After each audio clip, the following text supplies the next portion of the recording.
Roja TV, saluran tilawah Al-Quran dan kajian Islam.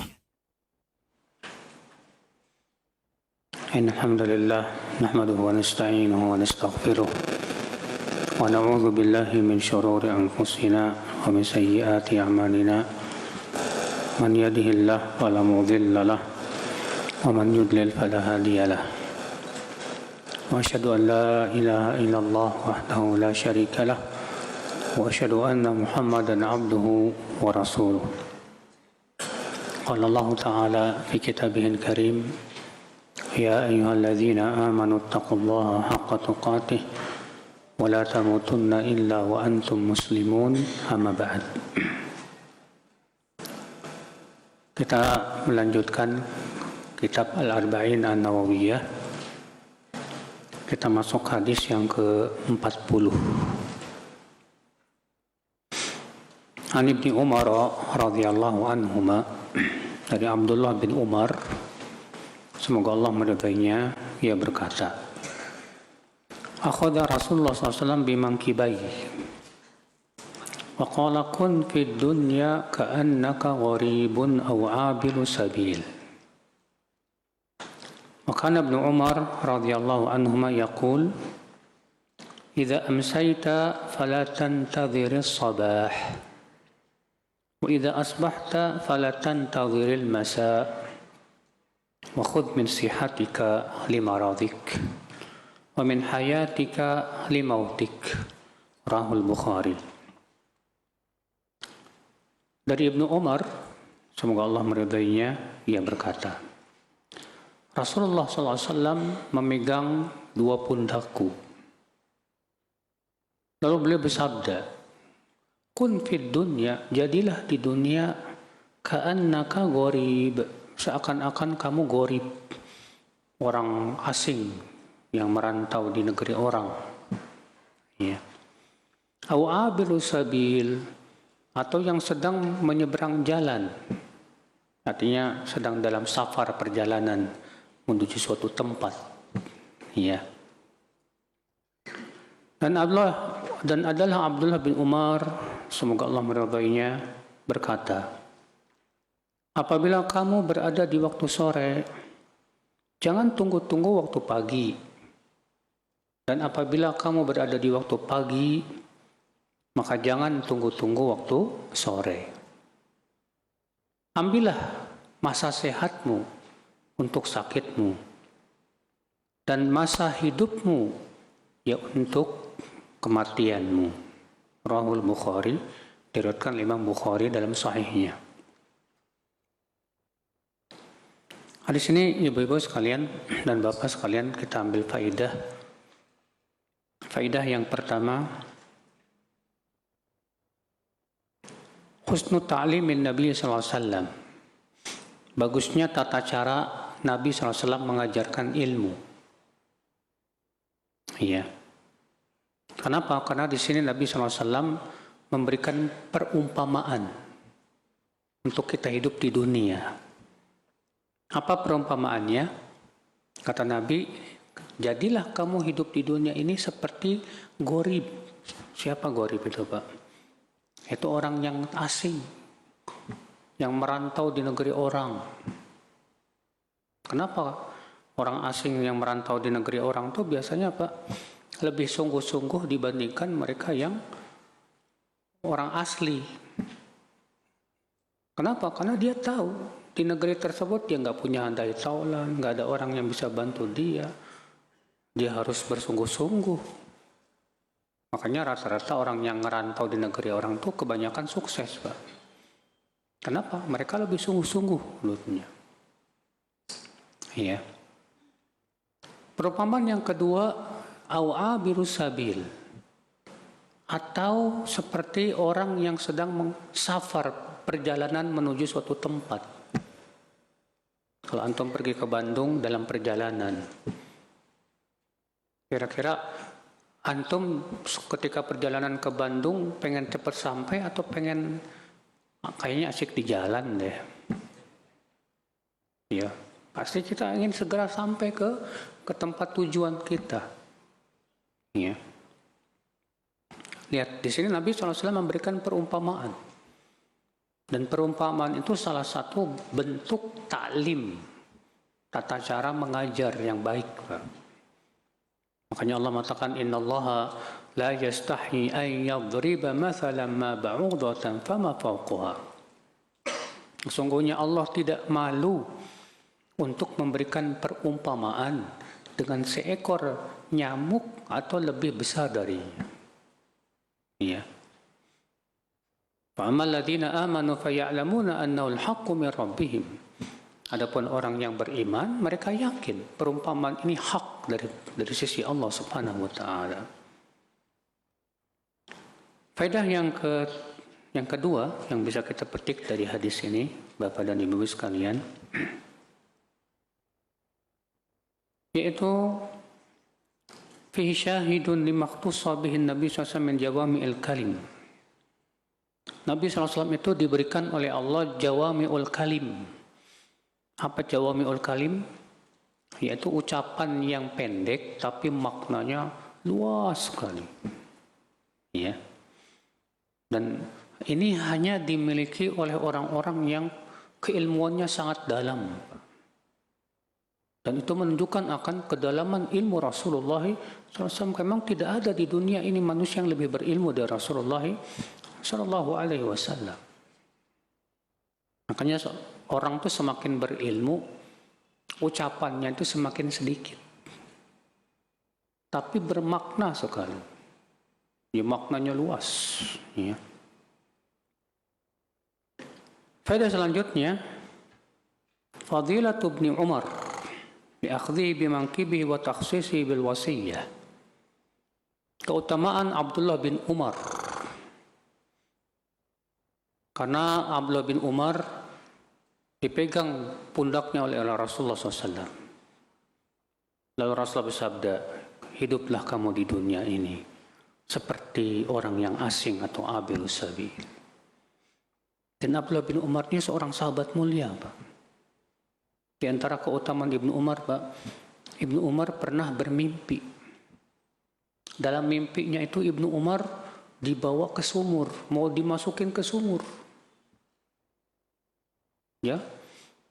Dan ternyata ya dalam sumur itu sangat menyeramkan sekali. Lalu kemudian ada orang berkata kepada Ibnu Umar, lam turo, kamu enggak usah takut. Akhirnya Ibnu Umar pun menceritakan mimpinya kepada saudarinya, itu Hafsah, istrinya Rasulullah SAW.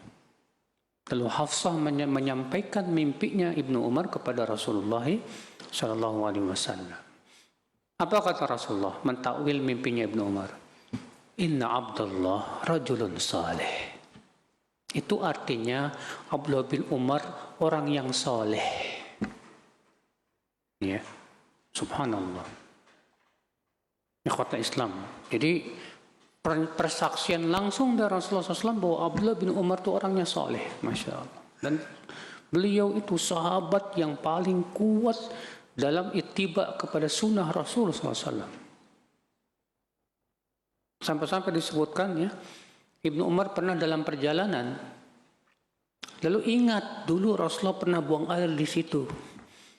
Maka Ibnu Umar pun buang air di situ.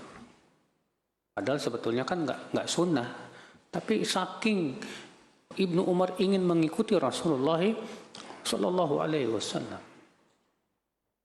Maka kita, Pak, sebagai pengikut Rasulullah seharusnya begitu.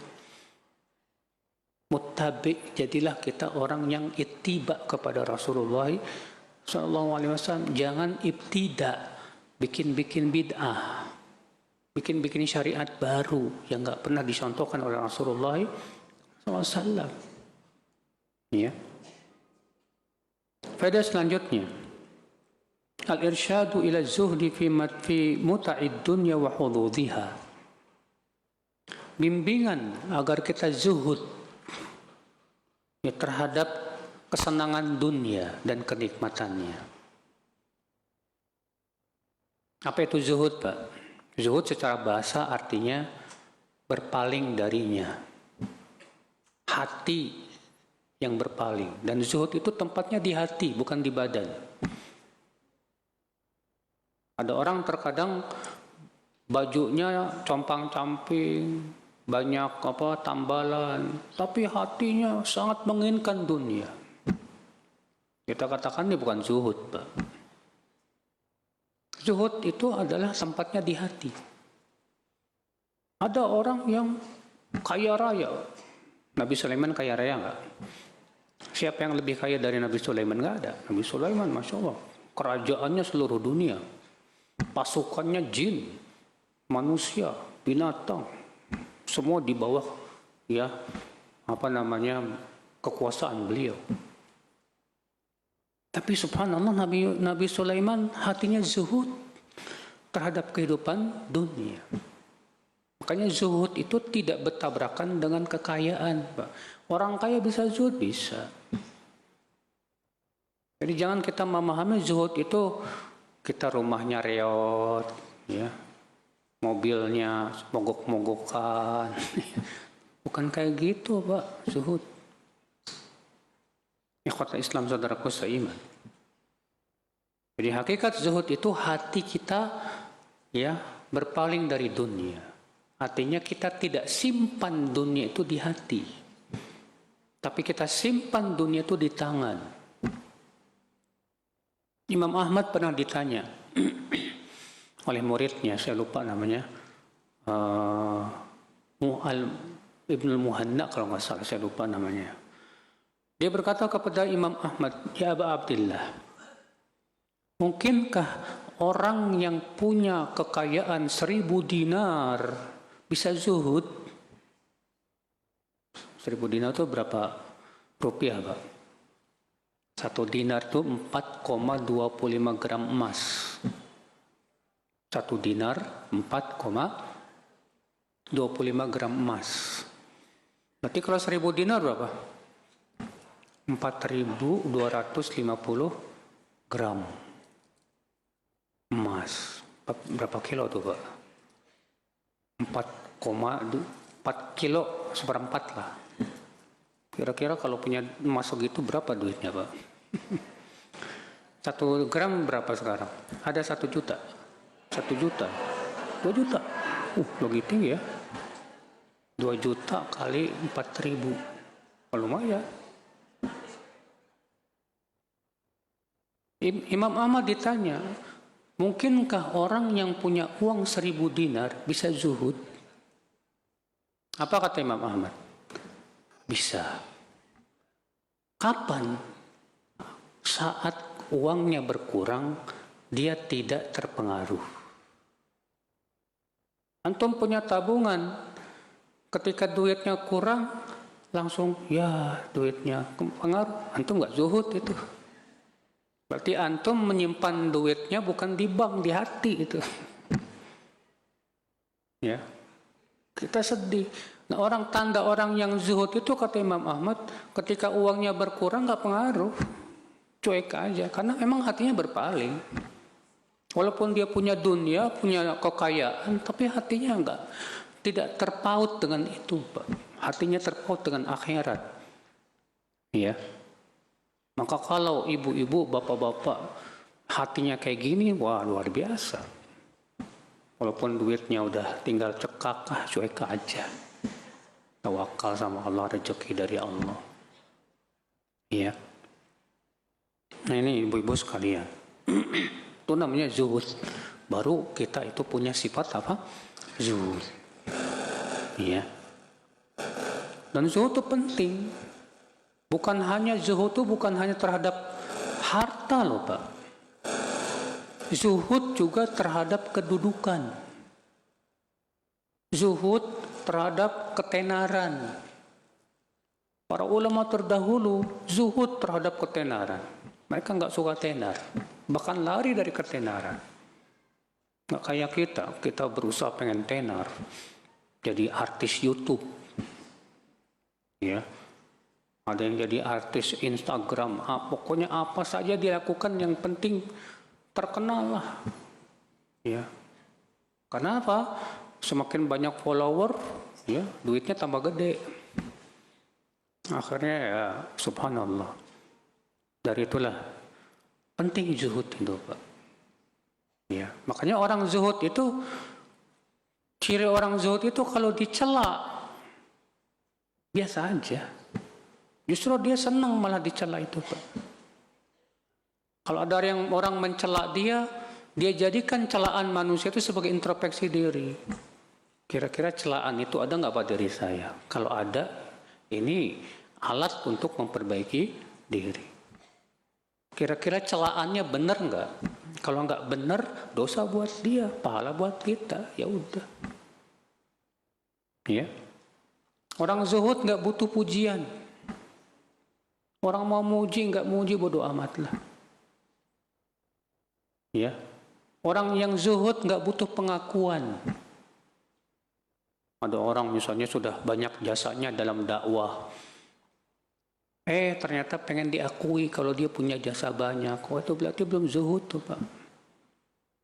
Kita nggak butuh diakui siapapun. Cukup Allah yang mengakuinya. Sudah selesai. Itu baru ikhlas. Tapi karena kita masih mengharapkan pengakuan dari manusia, penghormatan dari manusia, itu artinya hati kita belum zuhud. Ya, ya. Faedah selanjutnya, innal mu'min fid dunya kal gharib wa huwa nazil fi ghairi watani. Yu'iddu al-iddah lirrahil wal 'audah wa la ya'nihi ma ya'ni ahlal watan wa la yubali bi qillati man ya'rif. Seorang mukmin hidup di dunia itu seperti orang yang sedang merantau dan dia akan balik lagi. Antum pergi ke Kalimantan untuk seminggu dan akan balik lagi. Iya. Apa yang antum lakukan di Kalimantan? Apakah antum sibuk membangun rumah di sana? Padahal antum tahu antum bakalan tinggalkan, bakalan balik lagi ke tempat kita? Enggak. Iya. Maka orang yang tahu bahwa dia hidup di dunia untuk sementara dan bahwasanya dia akan pulang lagi ke negeri akhirat. Iya, semua kita akan pulang ke negeri kita asal kita, yaitu akhirat, Pak. Maka dia akan bersungguh-sungguh di dunia. Dia akan beramal saleh. Dia akan mempersiapkan bekal dia menuju kematiannya. Ya akhwal Islam, saudaraku seiman. Iya. Seorang mukmin. Makanya orang yang hidup di dunia ini tertipu dengan dunia, sibuk kumpulin dunia, pas pulang meninggal cuma bawa kain kapan, nggak bawa amal, nggak bawa apa, wah merugi banget, Pak. Oleh merugi, ya. Karena perbekalan kita menuju kematian itu adalah amalan saleh. Allah berfirman, "Watazawwadu fa inna khairaz zadi taqwa." Berbekallah, sesungguhnya sebaik-baik perbekalan itu apa? Takwa. Itu sebaik-baik perbekalan kita menuju kematian, saudaraku. Makanya kita berusaha banyak baca Quran, banyak sholat malam, banyak beramal soleh yang lainnya, membantu fakir miskin, ya, memperhatikan anak yatim, menyambung silaturahim, dan yang lainnya. Sebagai persiapan kita nanti ketika kita meninggal dunia, alhamdulillah, ya, kita bergembira dengan amalan soleh. Karena amalan soleh itu, Pak, itu yang akan menemani kita di mana? Di kubur. Dalam hadis Al-Bara' bin Malik yang panjang itu, Al-Bara' bin Azib, bahwa seorang mukmin ketika meninggal dunia telah berhasil melewati pertanyaan mungkar dan nakir. Datanglah seorang laki-laki yang wajahnya tampan, pakaiannya bagus. Lalu kemudian orang ini berkata, "Abshir billadhi yasurruk." Bergembiralah dengan sesuatu yang menyenangkan kamu. Lalu si mukmin berkata kepada orang ini, "Man anta?" Kamu siapa? "Fawajhuka wajhun ya'ti bi khair." Wajahmu ini kok mendatangkan kebaikan. Apa kata orang ini? "Ana amaluka salih." Akulah amal soleh kamu. Jadi yang akan menjadi teman kita di kuburan bukan istri kita, bukan orang tua kita, bukan anak kita. Teman-teman akrab kita pun akan meninggalkan kita. Istri kita akan dikawinin orang. Anak kita akan lupa sama kita. Kita sendirian di kuburan. Teman kita cuma amalan saleh. Makanya Pak, perbaikilah pertemanan kita dengan teman kita yang satu ini. Itu teman, itu amalan saleh. Ya. Pada selanjutnya akhwal Islam, al-irsyad ila qisaril amal wal jid bi husnil amal. Bimbingan agar kita enggak panjang angan-angan terhadap kehidupan dunia. Ya. Namun kita lebih bersungguh-sungguh untuk memperbaiki amal soleh kita, amal kebaikan. Terlalu banyak berangan-angan dunia itu seringkali melalaikan. Ya, terkadang ada orang yang sedang banyak angan-angannya. Saya pengen dapat omzet, ya. Target saya tahun ini omzetnya 1 miliar ini. Tahun depan harus 2 miliar. Sibuk mengejar omzet. Lupa sama pengajian, lupa sama amal soleh, lupa. Ya. Ketika diajak kepada kehidupan akhirat, bilangnya apa? Kamu jangan akhirat mulu. Ya 50-50 lah. Padahal dia dunia mulu. Bukan kita nggak boleh Pak nambah omzet, boleh silakan. Tapi jangan sampai itu melalaikan kita dari tujuan hidup kita sebenarnya. Ya, kalau kita terus ngejar dunia sampai kapan kita? Nggak ada habisnya. Mungkin kematian besok akan mendatangi kita, atau kita setahun lagi mendatangi kita. Mungkin 5 tahun lagi akan datang kepada kita. Kita nggak tahu kapan. Kalau begitu kita berusaha untuk beramal saleh ya akhwal Islam. Kalau hidup kita hanya sibuk untuk mengejar dunia dan dunia. Ya. Faedah selanjutnya, innal mu'min fi hadhihi dunya ka'abiris sabil. Seorang mukmin dalam kehidupan dunia itu seperti orang yang sedang safar menuju sebuah tempat. Ya. La yastaqiru lahu qararun fi manazili sayrihi wa la yalhu bima yamurru bihi minal masyahid. Maka dia akan berusaha bersungguh-sungguh dalam perjalanannya untuk segera sampai. Demikian pula kita sedang mengadakan perjalanan kita menuju Allah, menuju kematian. Semua kita sedang berjalan menuju kematian. Iya. Kita lagi ngantri nih, Pak. Sekarang kita dengar si fulan meninggal, mungkin besok kita nyusul.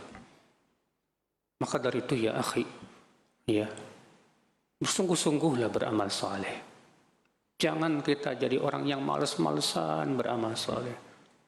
Mau baca Quran malas, mau pergi sholat berjamaah malas.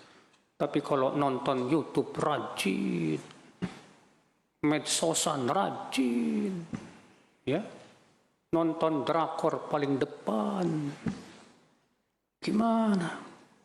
Gimana kita seakan-akan kita akan hidup di dunia 1000 tahun sudah. Memang begitu Pak. Godaan setan kepada manusia itu dibayangkan kepada kita seakan-akan kita akan hidup 1000 tahun. Padahal ajal kita sedang menanti, subhanallah. Kalau kita tidak bersungguh-sungguh hari ini, kapan lagi? Segera. Makanya Ibnu Umar mengatakan, kalau kamu berada di waktu pagi, jangan tunggu waktu sore. Karena belum tentu sore masih ada hidup kita. Mungkin sudah ajal. Hanya Allah yang tahu. Ya. Faedah selanjutnya, annal mu'min la yatma'innu bil hayatid dunya wa la yarda biha badalan anil akhirah. Seorang mukmin itu Pak, hatinya tidak akan pernah merasa tenang dengan dunia. Seorang mukmin hatinya tidak akan pernah merasa tentram dengan dunia. Karena dia sadar dunia itu Pak, kesenangannya akan dihisab oleh Allah. Haramnya mendatangkan adab. Ya. Bagaimana dia akan bisa tenang dengan kenikmatan dunia, kesenangan dunia. Sementara setelah kematian dia akan ditanya oleh Allah Subhanahu wa taala. Rasulullah pernah sama Abu Bakar sama Umar bertamu kepada seorang Ansor. Lalu Ansor ini masakin kambing, bawain kurma, bawain keanggur. Maka Abu Bakar dan Umar pun makan sampai kenyang. Kemudian setelah selesai makan, Rasulullah membacakan ayat "Tsumma latus'alunna yauma idzin 'anin na'im." Kalian benar-benar akan ditanya pada hari kiamat tentang kenikmatan-kenikmatan itu. Ya. Makanya ya akhal Islam, orang yang beriman tuh nggak bakalan hatinya tentram dengan dunia. Takut dia. Semakin banyak kenikmatan semakin takut hatinya, Pak. Takut pertama nggak bisa mensyukuri nikmat. Yang kedua menambah beban hisab. Makanya orang yang beriman semakin banyak duit, semakin rajin sedekah, semakin rajin infak, ya semakin dermawan dia. Karena dia takut ini harta akan memberatkan dia nanti pada hari kiamat. Ya akhwal Islam, saudaraku seiman. Ya, beda dengan orang kafir. Kalau orang kafir memang dunia itu surga mereka. Ya, makanya Allah menyebutkan dalam surat apa itu? Innal ladzina la yarjuna liqa'ana wa radu bil hayatid dunya wa tama'annu biha. Sesungguhnya orang-orang yang tidak mengharapkan pertemuan dengan kami dan ridho dengan kehidupan dunia dan merasa tenang dengan kehidupan dunia. Ya. Ini sifat orang yang kafir kepada Allah. Maka kita jangan menyerupai mereka, Pak. Orang beriman itu sadar betul tentang hakikat kehidupan dunia. Ya. Ikhwatul Islam, saudaraku seiman. Bukan artinya seorang mukmin enggak boleh bersenang-senang, boleh, silahkan. Ya, antum makan yang enak silahkan, antum pelesiran silahkan, tapi jangan sampai itu memalingkan hati antum dari akhirat. Sebab masalahnya Pak, ada orang yang dia senang kuliner, akhirnya hatinya senang, mikirnya apa? Kuliner aja. Ya, ada lagi orang yang senangnya traveling sama kuliner. Yang dia pikirin gimana saya bisa traveling, kuliner. Ya, disuruh duduk di majelis taklim males. Beramal soleh males. Ini yang tercela, Mas. Ya traveling boleh-boleh saja. Ya. Nah, orang-orang yang senang traveling sama kuliner, Pak. Lucunya saya pernah lihat itu, ada dalil dari Al-Quran kita suruh traveling sama kuliner katanya. Allah berfirman, famshu fi manakibiha fakulu minha wamshu fi manakibiha. Dalam surat apa itu? Surat Al-Mulk itu. Famshu fi manakibiha. Apa? Subhanallah, kok lupa. Surat Al-Mulk.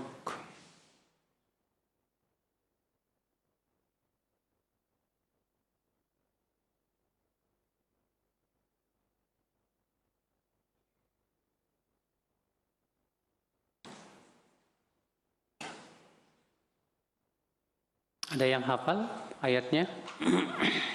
Famshu fi manakibiha wa kulu min rizqih wa ilaihin nusyur. Walladzi ja'ala lakumul arda dalula. Dialah Allah yang telah menjadikan bumi itu dalul. Dalul itu artinya Allah tundukkan buat manusia. Maka berjalanlah kamu di muka bumi dan makanlah dari rezekinya. Tuh, suruh traveling katanya. Jalanlah di muka bumi dan makanlah dari rezekinya, suruh kuliner. Ada orang yang senang traveling makan kuliner berdalil dengan ayat ini, Pak. Ya. Kita katakan subhanallah, apa seperti itu Rasulullah memahami? Apa Rasulullah kerjaannya traveling sama kuliner? Enggak. Apakah para sahabat traveling sama kuliner? Enggak. Para tabi'in? Enggak. Ya. Mereka sungguh-sungguh dalam beramal saleh. Bahkan Rasulullah mengatakan, siyahatu ummati al-jihad fi sabilillah. Tamasyanya umatku itu dalam rangka berjihad fi sabilillah. Ya kota Islam, saudaraku seiman, rahimani wa rahimakumullah jami'an. Nah ini, akhi, ya. Jadi kita berusaha sebagai seorang yang beriman memahami tentang hakikat kehidupan dunia. Pahami baik-baik. Buat apa sih kita hidup di dunia? Kita bukan kayak binatang ternak, Pak. Kalau binatang ternak kerjaannya makan, kawin, tidur, itu memang binatang ternak kayak gitu. Kalau kita manusia, kalau binatang ternak tidak disediakan padanya surga dan neraka. Sedangkan kita manusia disediakan untuk kita surga dan neraka. Binatang ternak di hari kiamat dibangkitkan untuk dikisos. Setelah itu jadi tanah, selesai sudah. Sementara kita akan masuk surga atau ke neraka. Ikhwatul Islam, saudaraku seiman. Faedah selanjutnya, annal mu'mina haqqan daimat tashmir fi sayrihi ila Allah. Bahwa daimul ubudiyyati lillah. Seorang mukmin itu, Pak, hidupnya selalu sungguh-sungguh dalam ibadah kepada Allah, dalam kebaikan, ya. Makanya Rasulullah SAW sabda, ihris ala ma yanfa'u. Semangatlah kepada semua yang bermanfaat untuk hidup kamu. Mukmin itu semangatnya kepada perkara yang bermanfaat, Pak. Ya, urusan dunia kalau ada manfaatnya, dia semangat padanya. Kalau nggak ada manfaatnya, baru dia malas. Ya, itu sifat seorang mukmin harusnya, ya akhul Islam, saudaraku seiman. Maka dari itu Rasulullah SAW mencela yang namanya malas. Kata Rasulullah, wala ta'jiz, jangan lemah, jangan malas. Mukmin bukan pemalas. Mukmin hidupnya sungguh-sungguh dalam ibadah. Bahwa daimul ubudiyyah, mukmin selalu berusaha untuk selalu menghambakan dirinya kepada Allah dan beribadah. Sebagaimana Allah berfirman, wa'budu rabbaka hatta ya'tiyakal yaqin. Beribadahlah kepada Rabbmu sampai datang kepada kamu kematian. Jadi kita beribadah sampai kapan? Sampai mati. Jangan sampai, Pak, pas mau mati kita berpaling. Kemarin ada ikhwah cerita ke saya, Ustadz, saya punya bapak dulu rajin sholat, rajin puasa, rajin sedekah. Sekarang bapak saya umurnya udah 80 tahun.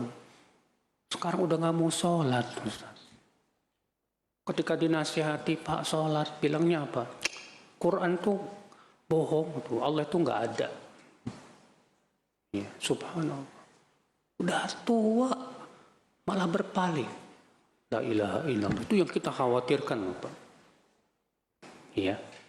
Kata Imam Ibnu Qayyim, ajhalun nas man dhalla ya idza qarabal manzil.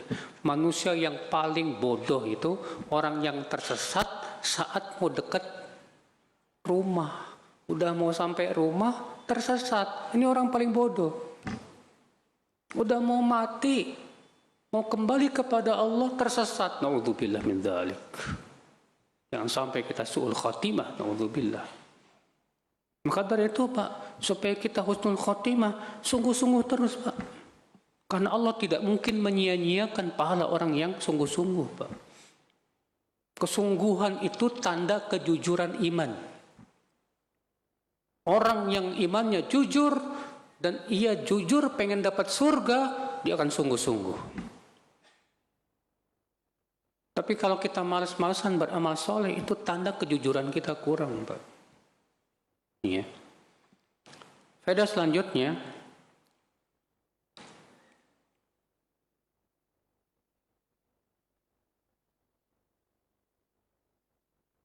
Hadis ini kita ambil faidah, yaitu dhammut taswif, celaan menunda-nunda amal. Celaan menunda-nunda apa? Amal. Makanya Ibnu Umar berkata, Idza asbahta fala tantadhiril masa. Kalau kamu berada di waktu pagi, jangan tunggu-tunggu waktu sore. Wa idza amsayta, kalau kamu berada di waktu sore, fala tantadhiris sabah. Nah, kita terkadang Pak ya, suka kena penyakit ini. Ada waktu pagi hari buat baca Quran, nanti aja deh sore kayaknya saya juga masih kosong. Ya. Wallahi Pak, kalau pagi ini kita tidak bisa, sore pun belum tentu bisa Pak.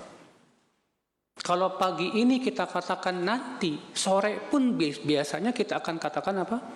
Nanti. Makanya kata Al-Hasan Al-Basri apa? Iyyak wat taswif fa innaka fi yaumik wa lasta fi ghadik. Jauhi oleh kamu taswif, menunda-nunda. Karena kamu sedang berada di hari ini, bukan hari esok. Jangan suka menunda-nunda. Wallahi menunda-nunda itu perbuatan orang-orang yang malas, Pak. Yang enggak ada kesungguhan ya. Maka dari itu ya akhal Islam, saudaraku seiman, rahimani wa rahimakumullah jami'an. Gunakan waktu-waktu kita, Pak. Di sini kita ambil faidah wasiat Rasulullah bitinamil furas bi ihsanil amal. Ini wasiat Rasulullah agar kita menggunakan waktu dengan sebaik-baiknya. Coba setiap harinya kita punya schedule gitu Pak. Bisa enggak kita punya schedule setiap harinya baca Quran? Ya, kalau bisa 1 hari 1 juz. Ya. Baca Quran 1 hari 1 juz gampang apa susah? Gampang apa susah? Kok pada diem? 1 hari 1 juz gampang apa susah? Sebetulnya gampang kalau ada kemauan. Habis sholat subuh 2 lembar. Habis sholat zuhur 2 lembar. Habis sholat asar 2 lembar. Habis sholat maghrib 2 lembar. Habis sholat isya 2 lembar. 1 juz. Ya enggak? Cuma masalahnya enggak ada kemauan. Ya. Baru baca Quran setengah halaman udah. Aduh. Kok lama banget sih ya?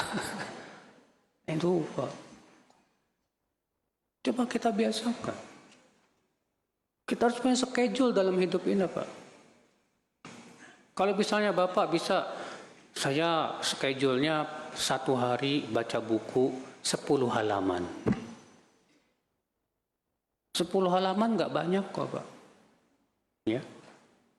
Kalau misalnya bukunya tebalnya 300 halaman, berarti kalau setiap hari 10 halaman habis berapa? 30 hari selesai. Ya tidak? Asal continue. Setiap hari 10 halaman, setiap hari 10 halaman. 10 halaman tuh kalau antum baca nggak sampai setengah jam, Pak. Ya. Cuma entah kenapa ya, Pak. Susah minta ampun. Gara-gara HP. Kita lebih asyik dengan HP, dengan Facebook kan, dengan Allah musta'an sudah. Ikhwata Islam saudaraku seiman rahimani wa rahimakumullah jami'an. Maka ya akhi, gunakan waktu-waktu kita untuk hal-hal yang lebih bermanfaat, untuk pahala. Ya, sebagai persiapan kita menuju kematian ya akhal Islam. Faedah selanjutnya, an-nasihah wal hayah nikmatan. Bahwa kesehatan dan hidup itu 2 nikmat yang hendaknya kita gunakan sebaik-baiknya. Mumpung masih hidup belum mati, gunakan kesempatan untuk beramal saleh. Mumpung masih sehat belum sakit, gunakan kesempatan sehat itu, Pak. Ikhwata Islam saudaraku seiman. Kita masuk ke hadis berikutnya. Hadis 41. An Abi Muhammadin Abdullah bin Amr bin Al-As radhiyallahu anhuma qala qala Rasulullah sallallahu alaihi wasallam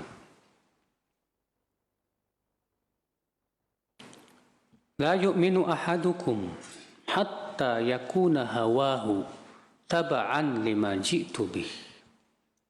Hadithun hasanun sahih ruwinahu fi kitabil hujjah bi isnadin sahih. Dari Abu Muhammad, yaitu Abdullah bin Amr bin Al-As, seorang sahabat Nabi SAW. Ini sahabat Nabi ini Pak, Abdullah bin Amr bin Al-As ini ahli ibadah Pak. Beliau itu kalau sholat malam, semalam suntuk nggak tidur. Tiap malam. Puasa tiap hari. Khatam Quran tiap hari. Saking hebatnya ibadah sahabat ini, terdengarlah ke telinga Rasulullah Sallallahu Alaihi Wasallam. Dipanggilnya Abdullah bin Amr. Sampai kepadaku bahwa kamu mengkhatam Quran setiap hari. Betul ya Rasulullah. Kata Rasulullah, khatamkan Quran sebulan sekali aja. Tapi aku bisa lebih cepat dari itu ya Rasulullah. Kalau begitu khatamkan Quran setiap 15 hari. Aku bisa lebih cepat dari itu ya Rasulullah. Kalau begitu khatamkan Quran setiap 7 hari. Aku bisa lebih cepat dari itu ya Rasulullah. Kalau begitu khatamkan Quran setiap 3 hari. Aku bisa lebih cepat dari itu. Kata Rasulullah, tidak ada kebaikan orang yang mengkhatam Quran lebih cepat dari 3 hari. Lalu Rasulullah menasihati, puasalah kamu sebulan 3 hari saja. Tapi aku bisa lebih dari itu ya Rasulullah.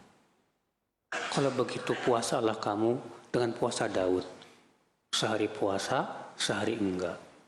Aku bisa lebih dari itu ya Rasulullah. Kata Rasulullah, tidak ada yang lebih baik dari itu. Iya. Lihat para sahabat Abdullah bin Amr ini orang yang luar biasa sungguh-sungguh dalam apa?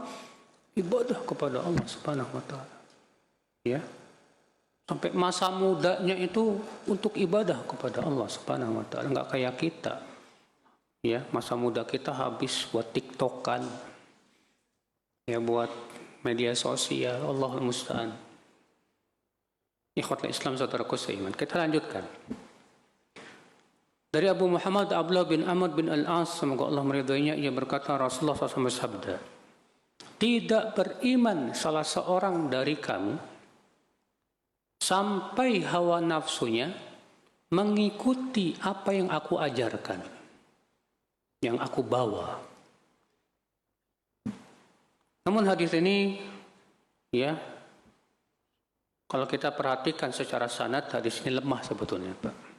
Makanya Ibnu Rajab Al-Hambali berkata, tashihu hadzal hadits ba'idun jiddan. Pensahihan hadis ini sangat jauh sekali, kata beliau. Ya, karena di dalam sanadnya ada perawi yang lemah. Namun, walaupun hadis ini lemah secara sanad, tapi maknanya benar. Maknanya apa? Benar. Ya, kenapa? Karena sejalan dengan ayat-ayat Al-Quran yang menyuruh kita untuk menyelisih hawa nafsu.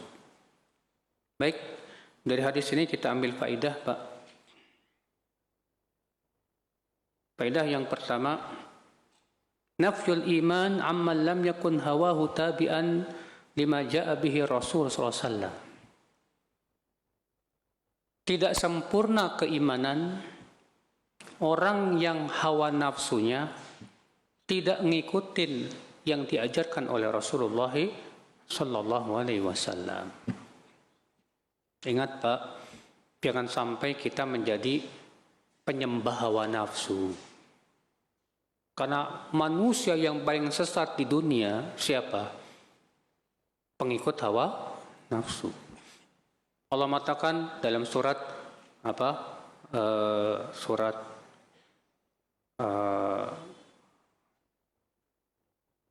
Subhanallah, saya lupa. Waman adallu mimman ittaba'a hawahu bighairi hudan minallah.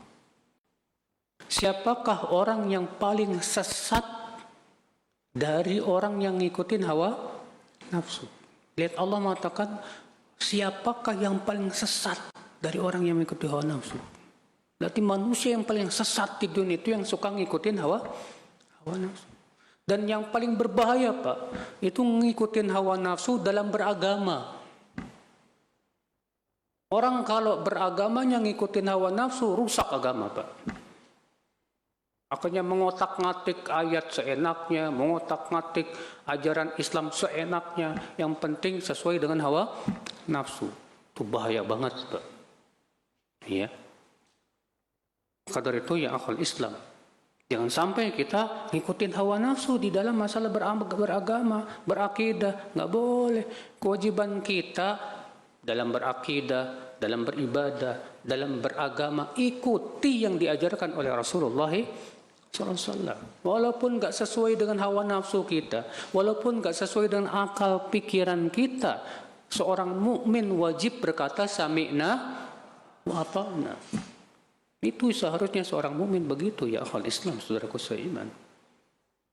Kalau ya seperti kita lihat di masyarakat, di YouTube dan yang lainnya, ya, yang menjadikan agama itu sebatas permainan saja, Pak. Ya. Ada orang yang mengklaim punya karomah bisa masuk surga tiap hari 70 kali lah. Ada lagi orang yang mengklaim katanya, ya, dia sudah sampai derajat wali, ya, yang kemudian mereka punya keyakinan bahwa wali itu katanya tidak perlu terikat dengan syariat. Dan pemikiran-pemikiran yang lainnya berbahaya akhwat Islam, saudaraku seiman. Merusak. Ada lagi yang mengklaim bahwa dia bisa ngasih sertifikat surga. Ya. Ada lagi yang mengklaim katanya Rasulullah bangun dari kuburannya lalu cium lututnya. Ya Allah. Dan anehnya banyak yang percaya. Gak seperti itu cara beragama, Pak. Semua kita harus dengan tuntunan Rasulullah SAW dan sesuai dengan apa yang dipahami oleh para sahabat Rasulullah Sallallahu Alaihi Wasallam. Ya akhwal Islam. Faedah yang kedua, anna mahabbatal abdi likulli ma yuhibbu Allah wa rasuluh min kamalil iman. Bahwa seorang hamba yang mencintai semua yang Allah cintai dan yang dicintai oleh Rasulullah berarti imannya sempurna. Dan membenci yang dibenci oleh Allah dan Rasulnya. Ini penting, Pak. Cinta kita harus ngikutin Allah dan Rasul. Benci kita pun juga harus ngikutin Allah dan Rasul. Jangan sampai kita mencintai sesuatu yang dibenci oleh Allah. Atau membenci apa yang dicintai oleh Allah. Ada orang melihat orang bercadar, radikal. Padahal cadar dianjurkan dalam syariat, dicintai oleh Allah dan Rasulnya. Ada orang melihat orang berjenggot, jangan-jangan teroris ini. Padahal Rasulullah berjenggot, para sahabat berjenggot, dan Rasulullah SAW menganjurkan umatnya untuk apa? Memelihara jenggot. Tapi kok bisa dia kok benci sama orang yang berjenggot? Aneh. Padahal konsekuensi iman adalah mencintai apa yang dicintai oleh Allah dan Rasul. Melihat orang yang cingkrang, diejek. Banjir di mana, Mas? Padahal dia pakai celana sepaha. Itu kan banjirnya lebih dalam. Ya. Tuh orang banyak yang sinis, Pak, melihat orang yang berpegang kepada sunnah. Padahal dia KTP-nya Islam, Pak, Muslim. Kalau bukan karena kejahilannya, kalau bukan karena ketidakfahamannya, orang ini bisa kafir. Karena membenci yang Allah turunkan itu bisa membatalkan semua amal. Allah berfirman, "Dzalika bi annahum karihu ma anzalallah fa ahbata a'malahum." Yang demikian itu dikarenakan mereka membenci apa yang Allah turunkan, maka Allah batalkan amal mereka. Membenci ajaran Rasul itu bisa membatalkan amal, Pak. Tapi karena mereka bodoh, nggak paham ya. Mudah-mudahan diberi udzur oleh Allah Subhanahu Wa Taala. Mudah-mudahan mereka diberikan hidayah. Ya. Makanya akal Islam, saudaraku, kita cintailah. Kalaupun antum nggak bisa berjenggot, setidaknya antum mencintai jenggot, Pak. Ya. Karena itu perintah Rasulullah Sallallahu Alaihi Wasallam. Kalau ibu-ibu nggak bisa pakai cadar, setidaknya ibu cinta sama cadar, karena itu memang dianjurkan oleh Allah dan Rasulnya.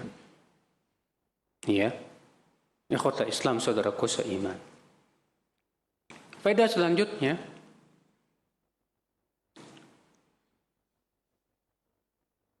wujubu tahkim Rasul SAW fi kulli masailid din. Wajibnya berhakim kepada Rasulullah SAW dalam semua perkara-perkara agama. Wajib kita berhakim. Dalam perkara yang kita perselisihkan, jadikan Rasul sebagai hakim kita. Ya. Cuma kan masyarakat kita ini, Pak, lebih ridho berhakim kepada adat istiadat. Walaupun adat itu bertabrakan dengan syariat terkadang. Ya, ada yang kukuh megang adat leluhur. Ya. Dan dia menganggap bahwa leluhur kita ini sudah banyak makan garam. Makin banyaknya keasinan kali, Pak. Ya, persis seperti yang disebutkan oleh Allah dalam Al-Quran. Wa idza qila lahum ittabi'u ma anzalallah. Apabila dikatakan kepada mereka, ikuti apa yang Allah turunkan. Apa kata mereka? Bal nattabi'u ma alfaina alaihi aba'ana. Kami lebih mengikuti yang kami temukan dari adat istiadat nenek moyang kami. Ya. Itu orang musyrikin Quraisy itu, Pak. Kayak gitu. Disuruh ngikutin yang Allah turunkan, gak mau. Lebih senang ngikutin adat istiadat yang tidak sesuai syariat. Itu termasuk kufur, saudaraku seiman. Maka seorang mukmin yang beriman kepada Allah dan Rasulnya harus siap diatur oleh Allah dan Rasul. Siap gak kita? Kalau kita siap dan bersedia mengatakan sami'na wa ata'na. Jangan kayak orang Yahudi. Sami'na wa asaina. Kami mendengar tapi kami maksiat. Adapun kita orang yang beriman, sami'na wa ata'na. Kami mendengar, kami taat. Itu seorang mukmin prinsipnya itu, Pak. Walaupun berat dia tetap sami'na wa ata'na, tetap. Ikhwatul Islam, saudaraku seiman. Faedah selanjutnya, tahrim taqdim qauli ahadin minan nas ala qauli Rasul sallallahu alaihi wasallam wa wujubu taqdimi qauli Rasul ala qauli ahad. Haramnya mendahulukan pendapat siapapun, ya, di atas pendapat Rasulullah SAW. Dan wajib lebih mendahulukan pendapat Rasulullah di atas pendapat siapapun. Ini konsekuensi iman, Pak. Makanya Allah Subhanahu wa taala berfirman dalam surat Al-Hujurat apa? Ya ayyuhalladzina amanu la tuqaddimu baina yadayillahi wa rasulih wattaqullaha innallaha sami'un alim. Hai orang-orang yang beriman, ini Allah memanggil orang yang beriman. Jangan kalian mendahului Allah dan Rasulnya. Mendahului Allah dengan apa? Ucapan atau perbuatan. Artinya, jangan kita mengucapkan sesuatu yang Allah dan Rasulnya tidak pernah mengucapkannya. Dan jangan kita melakukan sesuatu yang Allah dan Rasulnya tidak pernah menyuruhnya dari ibadah dan agama ini. Tunggu dulu, ada nggak dari perintah Allah dan Rasulnya, lakukan. Kalau nggak ada, jangan. Karena agama ini milik Allah, Pak. Bukan milik kiai, bukan milik ulama, bukan. Ikhwatul Islam, saudaraku seiman. Lalu Allah berfirman di ayat yang keduanya dari surat Al-Hujurat apa? Ya ayyuhalladzina amanu la tarfa'u aswatakum fawqa sautin nabi wa la tajharu lahu bil qawli ka jahri ba'dikum li ba'din an tahbata a'malukum wa antum la tash'urun. Hai orang-orang yang beriman, jangan kamu mengangkat suaramu melebihi suara Rasul. Dan jangan kamu keraskan suaramu di atas suara Rasul, supaya Allah tidak batalkan amalanmu dalam keadaan kamu tidak menyadarinya. Kata Syekh Abdurrahman As-Sa'di, mengangkat suara di atas suara Rasul bisa membatalkan amal. Maka mengangkat pendapat di atas pendapat Rasul lebih layak dibatalkan amalnya. Iya. Lebih mendahulukan pendapat ulama daripada Rasulullah Sallallahu Alaihi Wasallam. Padahal hadisnya sudah jelas, sahih, sharih, tegas, tapi tetap dibuang apa nih? Ini hadisnya orang Wahabi nih, ya. Hanya karena nggak sesuai dengan keinginannya atau hawa nafsunya, nggak sesuai dengan kelompoknya. La haula wala quwata illa billah. Pada selanjutnya akal Islam, annal hawa minhu ma huwa mahmud. Hawa nafsu itu ada yang terpuji, ada yang tercela. Hawa nafsu yang terpuji yaitu hawa nafsu yang ngikutin ajaran Rasulullah SAW. Dan hawa nafsu yang tercela, hawa nafsu yang selalu menyelisih ajaran Rasulullah SAW. Setiap kita harus introspeksi diri. Hawa nafsu kita ini selama ini ngikutin ajaran Rasul apa enggak? Ya. Nah, ini ikhwatul Islam, saudaraku seiman. Baik, saya kira cukup sampai di sini. Kita buka tanya jawab, barangkali ada yang mau bertanya. Dan pertanyaannya dengan tulisan ya. Nah.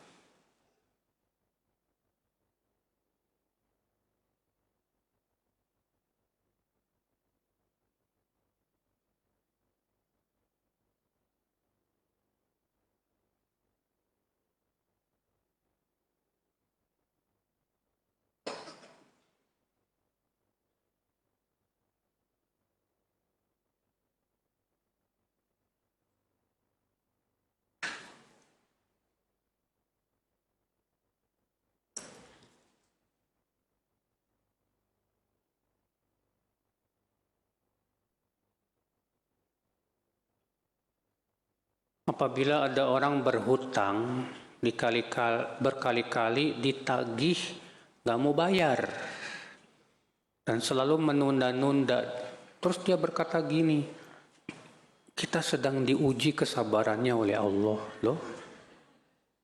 Kok lucu. Dia berhutang, dia ditagih, malah bilang sedang diuji. Ya. Rasulullah bersabda, mutlul ghani dzulmun. Menunda-nunda pembayaran hutang padahal dia mampu bayar termasuk kezoliman. Zolim ini orang. Yuhillu irdah, bahkan menghalalkan kehormatannya. Maksudnya kata para ulama boleh digibah. Orang yang suka menunda-nunda ya, pembayaran hutang tuh boleh digibah, Pak.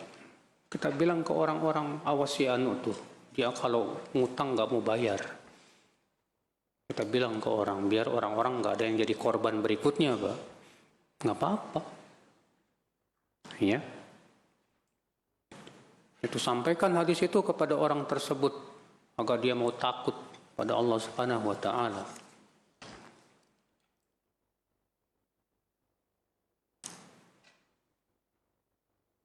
Mengenai rangkaian ibadah haji itu tawaf ifadah, kapan pelaksanaan tawaf ifadah yang sesuai sunnah? Rasulullah SAW ketika haji di tanggal 10 beliau langsung dari Muzdalifah ke Mina. Sampainya di Mina beliau melempar jumrah Aqabah. Setelah selesai melempar jumrah Aqabah, beliau pun ya tahallul dan menyembelih. Setelah selesai itu baru kemudian tawaf ifadah. Namun dalam hadis yang lain ada sahabat yang berkata, ya Rasulullah, aku nyembelih dulu sebelum melempar. Kata Rasulullah, la haraj, nggak apa-apa. Ada lagi yang berkata, ya Rasulullah, aku tawaf dulu baru melempar. Nggak apa-apa. Artinya ya, kalau ada yang tawaf dulu baru tahallul, baru tawaf ifadah, melempar jumrah, boleh, nggak apa-apa. Mungkin misalnya tanggal 10 orang numpuk semua, rame banget. Waduh, akhirnya antum langsung ke Mekah, tawaf ifadah dulu. Setelah tawaf ifadah, tahallul, pulang lagi kemana? Ke Mina. Boleh berpakaian biasa, boleh, nggak apa-apa. Baru setelah itu sorenya lempar jumrah Aqabah, nggak apa-apa, boleh. Ya, karena disebutkan dalam riwayat Bukhari itu, fama su'ila Rasulullah an syai'in, tidaklah Rasulullah ditanya tentang sesuatu yang dikedepankan atau diakhirkan, kecuali Rasulullah berkata apa? La haraj, nggak apa-apa, nggak apa-apa. Kenapa? Dalam rangka memudahkan. Ya, dalam rangka memudahkan.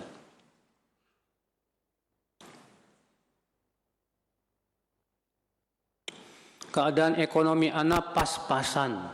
Ini pas-pasan ini maksudnya gimana nih? Pas buat beli mobil, pas buat beli rumah, apa gimana? Ketika ingin bersedekah, anak kumpulkan dulu uangnya.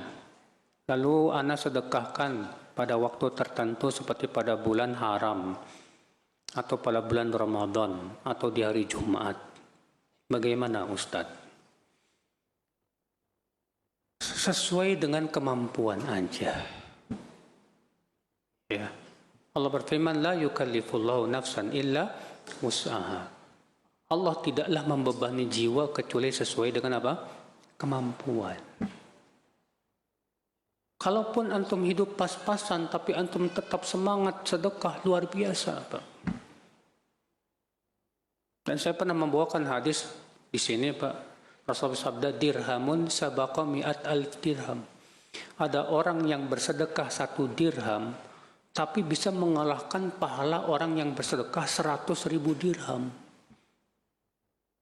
Lalu Rasulullah ditanya, bagaimana bisa ya Rasulullah? Kata Rasulullah, rajulun indahu malun katsir. Ada orang yang hartanya banyak, lalu dia ambil 100.000 diinfakkan. Wa rajulun indahu dirhaman. Ada lagi orang yang cuma punya 2 dirham aja, lalu dia ambil 1 dirham diinfakkan. Bayangkan kalau antum punya tabungan di rumah, punya tabungan di rumah 1 miliar. Kalau antum punya rumah, punya tabungan 1 miliar, kira-kira berinfak 10 juta kecil nggak, Pak? Kecil. Nggak ada perjuangan hati, Pak. Duit saya masih banyak. Tapi kalau di duit antum tinggal 100.000, mau infak 50.000, mikir nggak, Pak? Mikir 20 kali. Yang Allah lihat itu perjuangannya, Pak. Yang Allah lihat itu apa? Perjuangannya. Ya. Walaupun antum pas-pasan, tapi antum tetap semangat sedekah, luar biasa. Itu berarti antum memang punya sifat dermawan. Ya. Apa hukum salat tasbih? Salat tasbih terjadi ikhtilaf para ulama. Menjadi 2 pendapat. Sebagian mengatakan ya disunnahkan. Sebagian mengatakan tidak disunnahkan, bahkan bid'ah. Sebab perselisihannya adalah dalam menilai hadisnya. Apakah hadisnya sahih, apa hadisnya dhaif? Sebagian ulama mensahihkan. Ya. Di antara yang mensahihkannya, menghasankannya, seingat saya ya, Imam Muslim. Ya. Di antaranya juga seingat saya Imam Baihaqi, Ibnu Hajar, demikian pula Syekh Albani rahimahullah. Sebagian lagi mendhaifkan, bahkan mengatakan hadisnya palsu seperti Ibnu Jauzi. Ya. Nah ini Pak, ini ranah ikhtilaf para ulama yang bersifat ijtihadiyah. Mereka yang mensahihkan mengatakan sunnah. Mereka yang mendhaifkan mengatakan tidak sunnah. Ya. Mana yang paling kuat dalam hal ini? Saya lebih condong kepada pendapat yang mengatakan bahwa hadisnya hasan. Maka disunnahkan. Ya, wallahu a'lam. Namun sekali lagi, ini masalah ikhtilaf para ulama yang bersifat ijtihadiyah yang kita tidak bisa memaksakan pendapat kita kepada orang lain, Pak. Ya. Masing-masing mengamalkan sesuai yang ia pandang paling kuat. Ketika suami mentalak istri sampai 3 kali tanpa jeda, apakah sudah jatuh talak 3 atau talak 1? Itu pun karena emosi ketahuan selingkuh. Emosi ada 2 keadaan, kata ya. Yang pertama, emosi yang menutup pikiran. Emosi yang menutup apa? Pikiran, sehingga dia tidak bisa mengontrol ucapan. Maka pendapat yang paling sahih, tidak sah talaknya. Sebagaimana dalam athar, la talaq fi ighlaq. Tidak sah talak dalam keadaan tertutup pikiran. Emosi yang kedua, yaitu masih terkontrol dan masih sadar apa yang dia ucapkan. Maka sah talaknya, jatuh. 1. Kemudian terjadi perselisihan para ulama. Apakah talak 3 sekaligus? Ya, dianggap 3 atau 1? Ya. Dalam riwayat Ibnu Abbas mengatakan, adalah talak 3 sekaligus di zaman Rasulullah, di zaman Abu Bakar, dan awal-awal zaman Umar, itu dianggap 1. Ketika di zaman Umar banyak orang yang bermudah-mudahan mentalak dan dijatuhkan talak 3 sekaligus, maka Umar pun memberikan hukuman dijadikan 3 sekaligus. Dan para sahabat pun menyetujuinya dalam rangka takzir, hukuman bagi mereka yang bermudah-mudahan dengan apa? Talak. Saya lebih condong pada pendapat yang mengatakan bahwa talak 3 sekaligus itu jatuhnya 1. Karena itu yang ada di zaman Rasulullah, di zaman Abu Bakar, dan permulaan zaman apa? Umar bin Khattab radhiyallahu anhu. Ya, Allahu a'lam.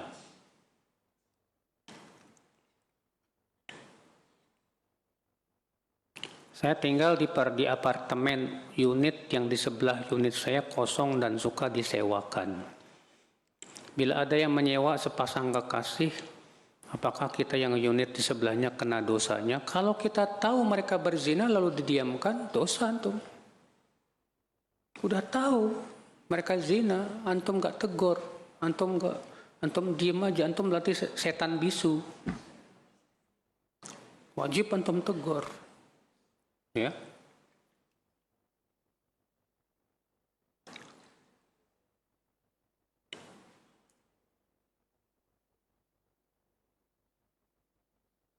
Bacaan sholat duduk di antara 2 sujud. Di IG saya lihat katanya cuma Rabbik firli saja. Enggak, Pak. Ada dalam riwayat Rabbik firli dalam riwayat Tirmidzi. Rabbik firli. Dalam riwayat Abu Daud, Allahumma gfirli warhamni wajburni wahdini warzuqni. Yang enggak ada itu tambahan wa'fu anni. Ya.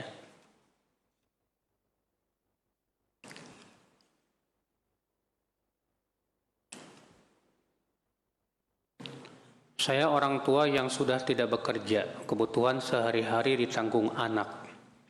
Ada kalanya yang dikasih anak kurang untuk kebutuhan masak. Apa salah kekurangannya saya ambil lagi tanpa sepengetahuan anak? Nggak apa-apa, boleh. Pernah istrinya Abu Sufyan bilang ke Rasulullah, "Hai Rasulullah, Abu Sufyan tuh orangnya pelit. Dan kalau ngasih ke saya nggak cukup. Boleh nggak saya mengambil hartanya, ya, tanpa sepengetahuan dia?" Kata Rasulullah, "Naam, silahkan ambillah dengan cara yang ma'ruf." Maka seorang ibu misalnya karena dia kok kurang anaknya kalau ngasih padahal anaknya kaya raya, boleh nggak saya ngambil? Boleh. Rasulullah bersabda, "Anta wa maluka li abik." Kamu dan harta kamu milik orang tuamu. Ya. Tapi dengan cara ma'ruf, jangan diambil semuanya. Ya.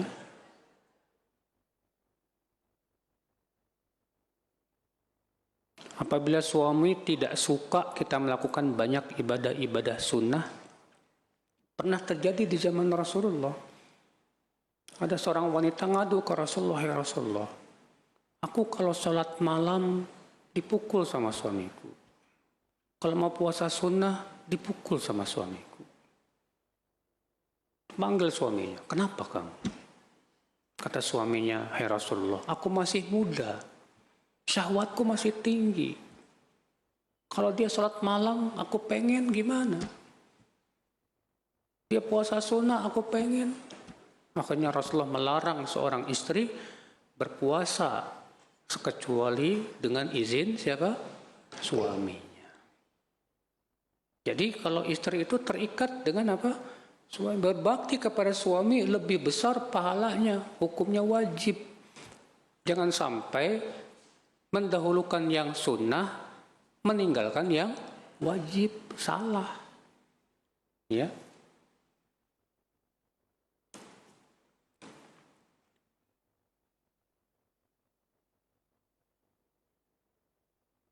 Memblokir nomor HP saudara kandung termasuk memutuskan silaturahim? Iya.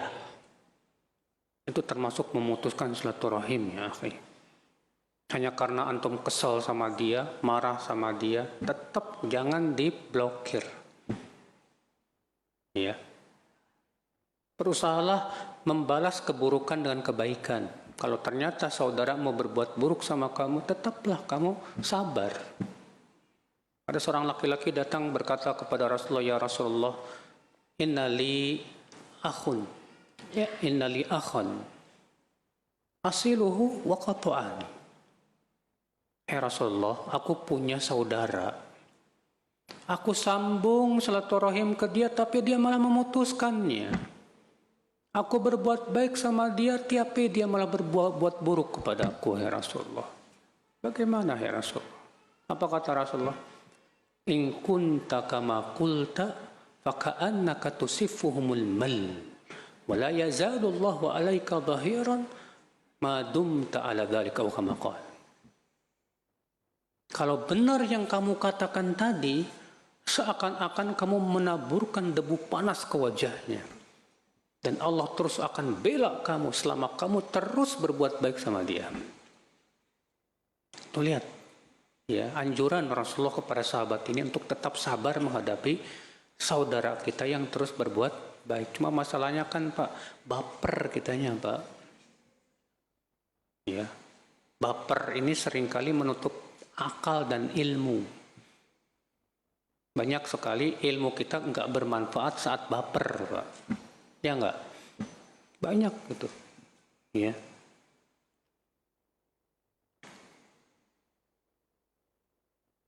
Apakah kita harus benar-benar tidak memakai produk Yahudi itu, Ustadz? Pertama, Pak, kalau masih ada gantinya, ambil gantinya. Jangan produk Yahudi yang diambil. Tapi kalau nggak ada gantinya, kita butuh banget, ya gimana lagi? Paham tidak? Selama masih ada gantinya, ambil aja yang gantinya. Ya, kalau misalnya ada kuliner nih, tahu kita masih banyak kok kuliner yang lain. Kenapa harus milih yang itu? Ya, sebagai apa? Sebagai barok kita, kebencian kita terhadap Yahudi yang membunuhi kaum muslimin di Palestina. Ya. Tapi kalau kita butuh dan gak ada lagi gantinya, kayak misalnya antum butuh ngetik pakai Microsoft Word. Microsoft buatan siapa? Ya. Seperti antum naik pesawat, pesawatnya Boeing, punya Amerika mendukung Yahudi. Ya. Ada lagi pesawat Airbus milik Prancis ngedukung juga. Terus mau naik motor, susah, terpaksa. Gimana lagi? Karena kita butuh, nggak ada lagi nggak ada badalnya, nggak ada gantinya, ya udah. Ya. Atau HP yang antum pegang, Google yang antum buka, itu kan buatan mereka juga. Ya kan? Sulit kita untuk menghindar masalahnya.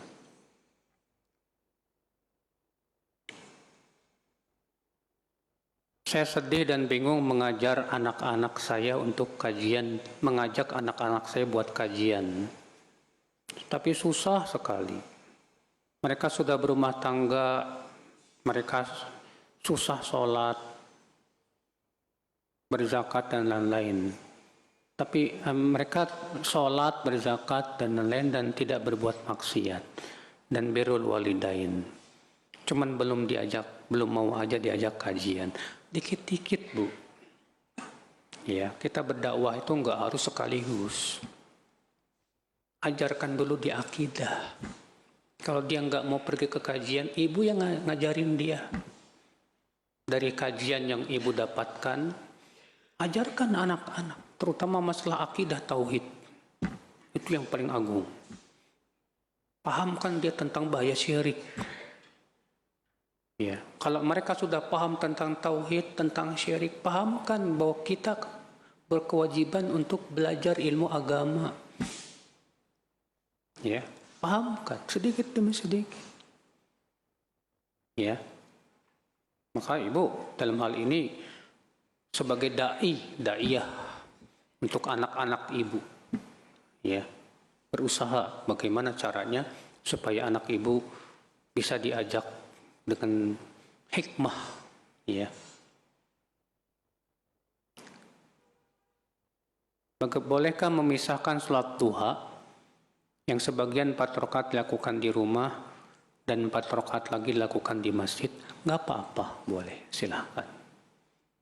Tidak ada keharusan ya di rumah terus semuanya, enggak. Bahkan Rasulullah SAW pernah mengirimkan pasukan, Pak.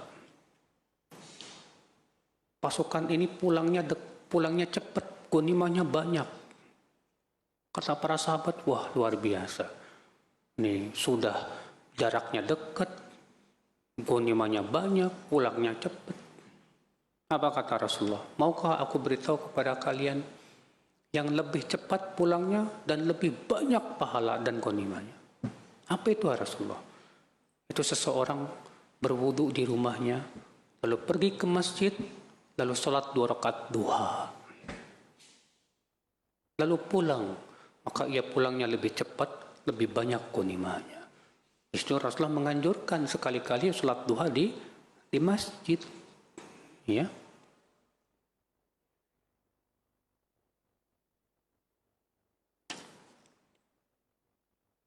Lihatlah apa yang diucapkan, jangan lihat siapa yang mengucapkan.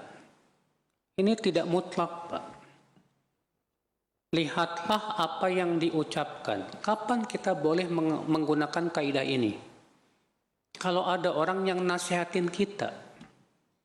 Kalau ada orang nasihatin kita, misalnya dia bilang, kamu jangan mencuri ya. Ternyata yang ngomongnya pencuri. Terima nggak? Terima, nggak apa-apa. Ya, Abu Hurairah pernah ditugaskan oleh Rasulullah untuk menjaga makanan zakat fitr. Lalu malam-malam datang orang yang mencuri, Pak. Ditangkap sama Abu Hurairah. 3 hari berturut-turut pencuri itu datang mencuri, ditangkap sama Abu Hurairah.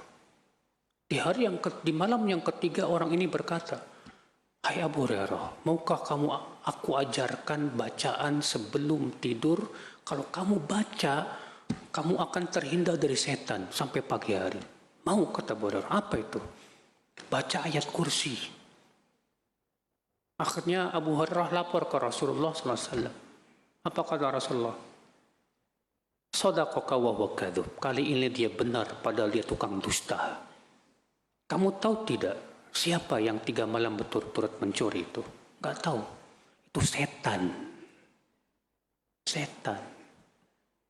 Setan nasihatin Abu Hurairah supaya baca apa? Ayat kursi sebelum tidur, maka akan terlindung dari setan sampai pagi hari. Rasulullah mengatakan kali ini dia benar. Ya.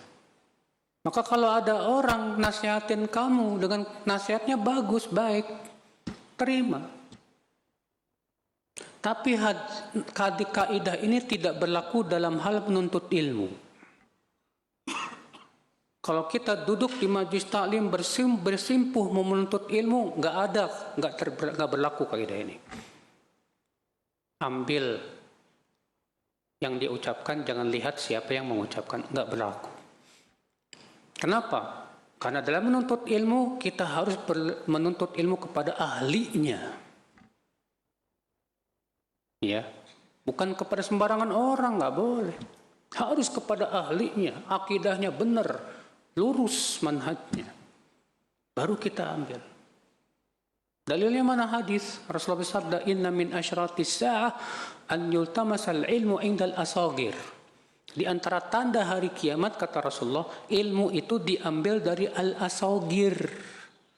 Apa itu al-asagir? Kata Abdullah bin Mubarak, hum ahlul bid'ah. Mereka ahli bid'ah yang sesat, yang menyesatkan. Gak boleh, Pak.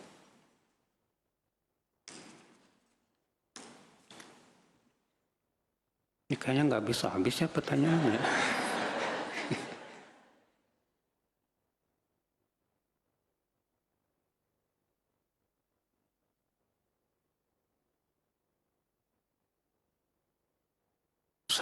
Bolehkah saya minta hak saya apabila suami saya meninggal dunia, suami saya bangun rumah pakai duit pribadi istri 100 juta dan istri tidak ada keturunan anak. Apabila keluarga suami dan anak kandung mengusir saya dari suami bangun rumah, bolehkah saya meminta ganti rugi 200 juta? Ya janganlah, dia ngambilnya 100 juta, kok kamu mintanya 200 juta? Tapi kamu punya hak di situ dari warisan suami. Bilang ke mereka, maaf ya, ini rumah dulu dari duit saya 100 juta. Dan saya pun punya hak warisan dari suami. Nggak punya anak, kalau istri nggak punya anak berarti istri dapat 1/4 harta suami. Sampaikan demikian. Baik, saya kira cukup sampai di sini. Subhanallah bihamdik, asyhadu an la ilaha illa anta, astaghfiruka wa atubu ilaik. Wassalamualaikum warahmatullahi wabarakatuh. Roja TV, saluran tilawah Al-Quran dan kajian Islam.